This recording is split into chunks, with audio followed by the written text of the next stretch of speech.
Habis gelap terbitlah terang. Kalau membaca atau mendengar kalimat itu langsung teringat sama pahlawan siapa? Bener banget, Raden Ajeng Kartini. Siapa sih yang gak tahu pahlawan nasional yang satu ini? Kartini adalah sosok wanita hebat yang memperjuangkan agar perempuan Indonesia memiliki kebebasan menuntut ilmu dan memiliki kesetaraan dengan laki-laki. Raden Ajeng Kartini atau biasa yang dipanggil dengan R.A. Kartini adalah seorang perempuan asal Jepara yang lahir pada 21 April 1879. Kartini merupakan keturunan bangsawan. Oleh karena itu, gelar Raden Ajeng disematkan kepadanya. Kartini merupakan putri dari Raden Mas Adipati Aryo Sosoningrat dan Mangasirah. Ayah Kartini adalah Bupati Jepara saat itu. Kartini adalah seorang anak kelima dari 11 bersaudara. Berbeda dengan kebanyakan anak pribumi saat itu, Kartini berkesempatan untuk sekolah di Europese Lager School atau yang biasa disebut dengan ELS.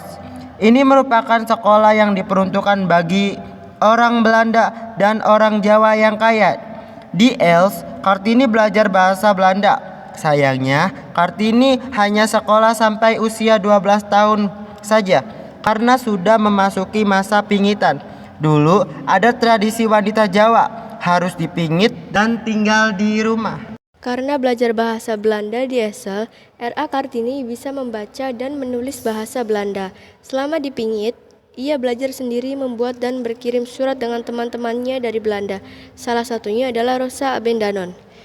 Kartini juga membaca banyak buku, surat kabar, dan majalah Eropa.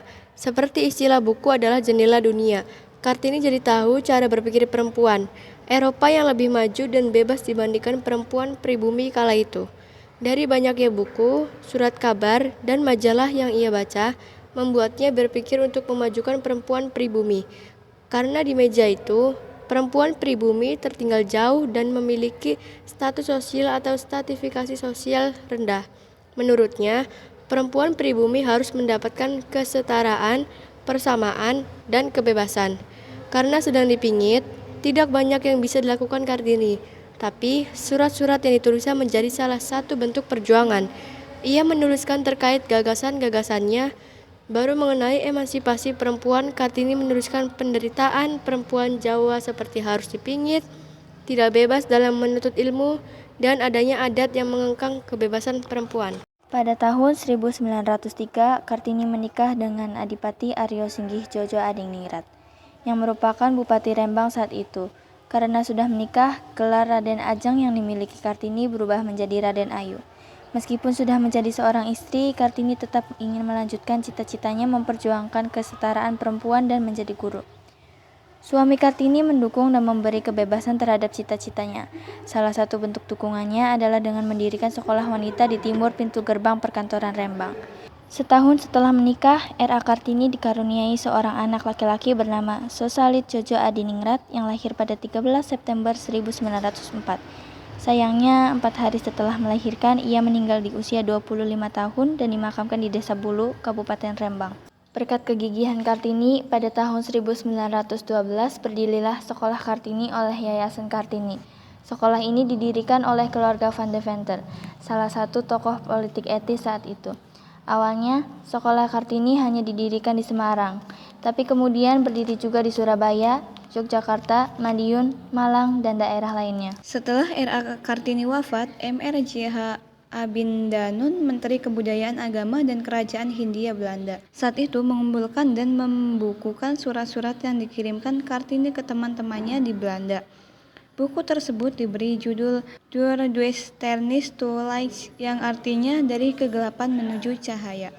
Diterbitkannya buku tersebut mulai mengubah cara berpikir masyarakat Belanda terhadap perempuan pribumi, khususnya Jawa. Pada 2 Mei 1964, Soekarno mengeluarkan surat Presiden nomor 108/1964 yang berisi ketetapan bahwa Kartini adalah pahlawan kemerdekaan nasional. Soekarno juga menetapkan 21 April sebagai Hari Kartini yang kita peringati setiap tahunnya sampai sekarang. Pemikiran Kartini juga menginspirasi terciptanya lagu Ibu Kita Kartini oleh W.R. Supratman yang tentunya tidak asing di telinga kita, terutama pelajar. Perjuangan Kartini dalam memperjuangkan hak-hak perempuan sangat menginspirasi meski hidup di masa penjajahan dan budaya patriarki yang kuat. Semangat dan pemikirannya tetap abadi. Hingga kini, Kartini dikenang sebagai pelopor emansipasi wanita di Indonesia dan semangatnya terus hidup dalam hati generasi penerus bangsa. Meski hidup di tengah keterbatasan adat dan penjajahan, Kartini membuka jalan bagi perempuan Indonesia untuk lebih maju dan mandiri. Pemikiran dan perjuangannya tetap relevan hingga kini.